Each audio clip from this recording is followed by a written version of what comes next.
বৈকালেতে মজলিসটা জমে গঙ্গা তীরে, কেদারঘাটে কিংবা বসি শীতলা মন্দিরে। কোন শ্যাকরা কেমন, কত নতুন গুড়ের দর, পোড়ার মুখো ধোপা ছিঁড়ে দেছে নেপের অর।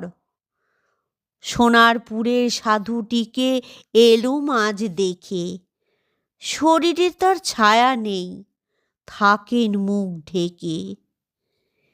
কি বা ভুরু, কি বা নাক, কি বা তার চোখ, আকাশেতে উঠতে তারে দেখেছে কত লোক। দেখেছে ডুব দিতে তারে নেড়ির মা নিজে। কি আশ্চর্য, কোপনিটেও যায়নি জলে ভিজে।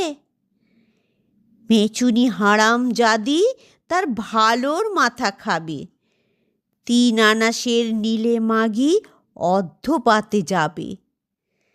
ছেলেকে পর করলে আমার সর্বনাশী আসি, কি বলিস লো, তা না তো আজ কে আসতো কাশি। মা বলতে অজ্ঞান মোর হত বাছা আগে, 5 টাকা পাঠাতে আজ হাতে আগুন লাগে। ইত্যাদি সব ধর্মচর্চা চলে সে আসরে, হাতে কিন্তু জপের মালা অবিশ্রান্ত ঘোরে।